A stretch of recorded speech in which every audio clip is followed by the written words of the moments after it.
ખેડૂતોના પિતાશ્રીની જમીનની માપણી સરકારશ્રીએ કરી અને તેમાં થયા છબરડા અને આ છબરડાના કારણે સરકાર ભેરવાયેલી છે।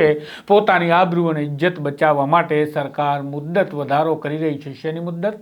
તો મુદ્દત એ કે જો તમારી જમીનની માપણીમાં ક્ષતિ છે તો સુધારણા માટે અરજી કરવાની મુદ્દત। આ મામલાને લઈ પાલ આંબલિયા મેદાને આવ્યા છે। તેમણે કહ્યું કે રાજ્યની સરકાર ખેડૂતો સાથે ક્રૂર મજાક કરી રહી છે। 12,000 જેટલા ગામડાઓના પ્રમોલ્ગેશન કરી નાખ્યા છે જ્યાં ક્ષતિઓ છે અને ત્યાં હવે સુધારણા માટેની અરજીઓ માંગી રહ્યા છે, પરંતુ આ ક્યારેય સંભવ નથી, કારણ કે ભૂતકાળમાં જ્યારે વિધાનસભામાં જવાબ માંગવામાં આવ્યો કે ક્ષતિ સુધારણા માટે કરેલી અરજીના આધારે કેટલી ભૂલો સુધારવામાં આવી, ત્યારે સરકાર સત્તાવાર જવાબ આપે છે કે શૂન્ય સુધારો કરવામાં આવ્યો છે।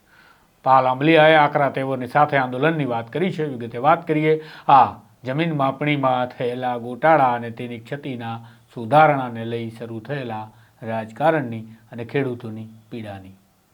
વૈષ્ણવજન તો તેને કહીએ જે પીડ પરાઈ જાનાને રે। નમસ્કાર, હું છું આપની સાથે તુષાર બસિયા। નવજીવન ન્યૂઝમાં આપનું સ્વાગત છે।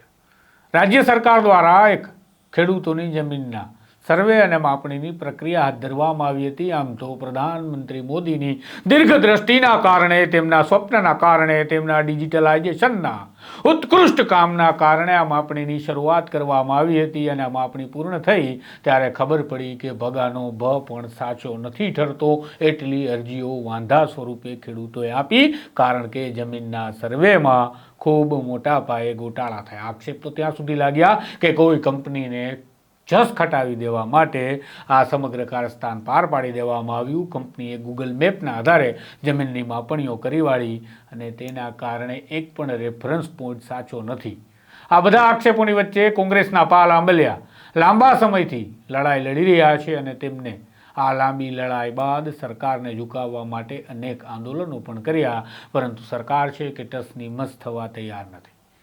આ મામલે સરકાર સાથે ખેડૂતો 11 વર્ષથી બાથ ભીડી અને લડી રહ્યા છે અને તેમને મળી રહ્યું છે પરિણામ શૂન્ય, કારણ કે પાલ આંબલિયાએ કહ્યું તેમ ગુજરાત વિધાનસભામાં સવાલ થયો કે રાજ્યની સરકારે આ જમીન માપણીની સુધારણા માટે ખેડૂતોની મળેલી અરજીમાંથી કેટલી અરજીઓને અનુસંધાને સુધારા કર્યા, તો જવાબ મળ્યો શૂન્ય।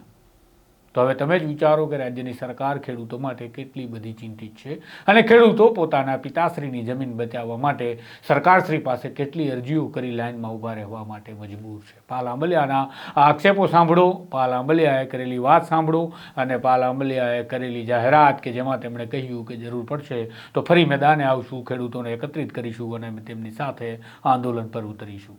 ખોટી અને ભૂલ ભરેલી જે જમીન માપણી છે એ 10-11 થી લઈ અને 2014-15 આ કૌભાંડ છે બહાર આવ્યા પછી ત્યારથી લઈ અને આજ દિવસ સુધીમાં સરકારે લગભગ 11 થી 12 વખત ભૂલ સુધારણા અરજીની મુદત વધારી છે।